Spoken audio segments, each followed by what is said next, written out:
네, 선관위 사무총장님께 질의를 좀 드리려고 합니다. 네. 중앙선관위는 정치자금법의 1차적인 유권 해석 기관이고 이 법의 규범성을 수호할 책무가 있는 기관이 맞죠?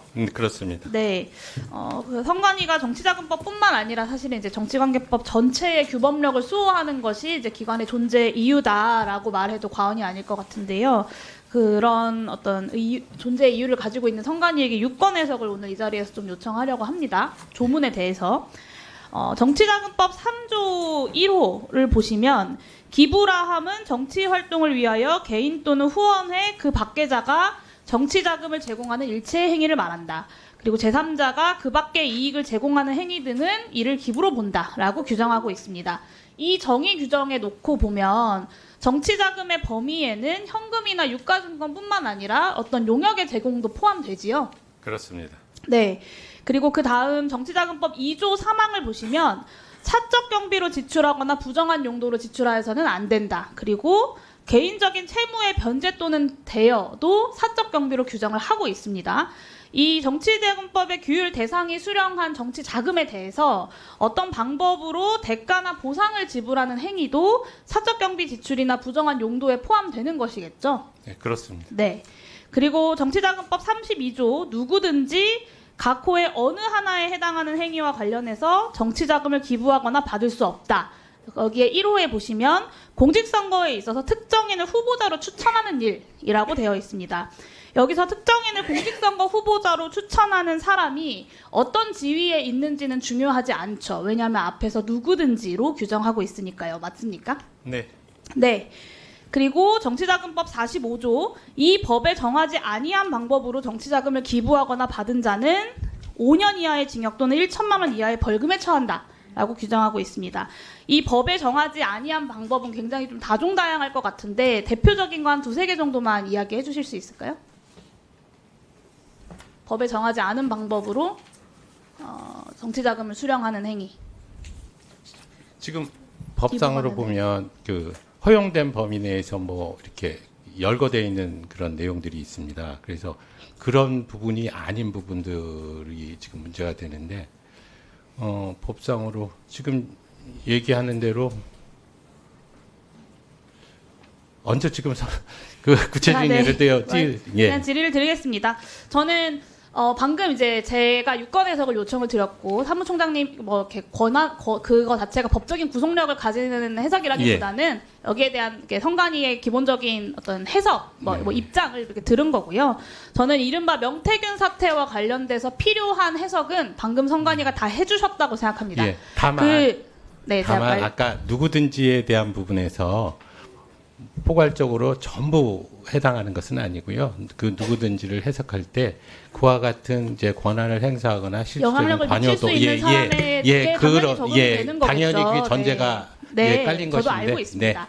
네, 지금까지 공개된 이제 명태균 씨와 강혜경 씨 사이에서 공개된 내용들이라거나 뭐 통신 및 기록물 등으로 공개된 내용들을 보면 윤석열 당시 국민의힘 대통령 경선 후보자가 정치 활동을 위해서 명태균으로부터 3억 7천만 원 상당의 정치 자금을 여론조사 형태로 이제 기부를 받은 겁니다. 그리고 불법 정치자금 수수의 대가로 22년 창원 의창 보궐선거에서 김영선 전 의원이 후보자가 되도록 영향력을 행사했다라는 것이 이제 의혹의 핵심이고요. 실제로 공천이 되어서 당선까지 되었습니다. 그리고 이 불법 정치자금에 대한 역시나 불법적인 담례가 김영선 의원의 세비 반띵 형태로 명태균에게 지급이 됐습니다. 말씀하신 대로 정치자금법 위반의 소지가 다분하죠? 네, 지금 사실관계 지금 수사 중인데 그 구체적인 사실관계가 지금 확정되지 않아서 그렇게 답변하실 거라고 생각했습니다. 그래서 다만 법리적인 부분만으로 말씀을 드리면 지금 그 용혜인 의원님께서 말씀하시는 그대로 공천관여에 대해서 금품 수수가 진행되거나 할 그런 부분들은 처벌 조항이 있습니다. 네, 윤석열 대통령 부부의 여러 불법 의혹들에 대해서 검찰이 일련의 무혐의 동결 처분을 하면서 국민들의 분노가 굉장히 커지고 있는데요. 저는 이제 이 소관 법률을 1차적으로 관장하는 부처에 이렇게 소극적이고 혹은 권력의 눈치를 보는 듯한 행태들이 검찰의 이런 무혐의 종결 행태에 일조하고 있다라는 말씀을 좀 드리고 싶습니다. 김건희 여사의 명품백 수수 의혹에 대해서 권익위가 어떻게 했는지 다 기억하실 텐데요. 이 공직자가 배우자가 수수 금지 금품을 받은 사실을 알면 지체 없이 신고하도록 되어 있는데 대통령이 제 아내가 박절하지 못해서라고 하면서 배우자의 금품 수수를 인지했다라고 사실상 자백을 한 거예요, 공개적으로. 그런데 이렇게 명확한 청탁금지법 규정에도 권익위원회에서는 무혐의 처분을 내렸습니다. 권익위가 그렇게 하니까 검찰도 사실 부담을 덜고 무혐의 동결을 할 수 있었던 거거든요. 저는 선관위의 침묵도 미래의 검찰의 어떤 부담을 덜어주는 효과에서 권익위의 무혐의 처분이랑 동일한 영향을 끼칠 것이다 라는 우려를 가지고 있습니다. 저는 이미 대통령 부부가 정치자금법 위반으로 공수처에 고발된 상태고 또다시 검찰이 여기에 대해서 무혐의 처분을 하면 앞으로 정치자금을 용역 형태의 기부금으로 받고 이후에 어떤 지위나 영향력을 이용해서 불법으로 대가를 지불해도 정치자금법으로 이것을 규율할 수 없다라는 이야기가 되어버리는 겁니다. 다시 한번 여쭙겠는데요. 이 명태균 씨와 김영선 의원뿐만 아니라 그렇게 하도록 한 대통령 부부도 정치자금법 위반에 해당하지요? 아까도 말씀드렸다시피 사실관계가 지금 확정이 안 돼서 네, 저는 거기에 선관위 따른 사무총장님께서 정말로 정치관계법을 수호할 의지를 가져주셔야 된다고 생각하고 그럴 의지가 있다면 최소한 정치자금법 위반의 소지가 있다 정도의 답변을 오늘 이 국정감사 자리에서 해주셔야 된다고 생각합니다. 아니, 그러니까 사실관계가 확정이 안 됐는데 제가 아까도 말씀드렸다시피 공청 관여에서 금품 수수 등의 행위를 하면 처벌 조항이 있다고 제가 말씀드렸습니다. 지금까지 검찰의 행태로 봐서 대통령 부부가 정치자금법 위반으로 고발됐다고 하더라도 어떻게 처리될지 사실은 많은 국민들이 예상을 하고 있습니다. 그 시나리오를. 수사도 하지 않거나 질질 끌다가 무혐의 처분 나지 않겠냐라는 우려들을 국민들께서 하고 계신데요. 저는 오늘 사무총장님 답변이 정치관계법을 수호해야 하는 선관위의 어떤 권위와 책무를 윤석열 대통령을 지키는 것을 사명으로 여기고 있는 검찰에게 양도하겠다라는 답변으로 역사에 평가되지 않을까 굉장히 우려스럽습니다.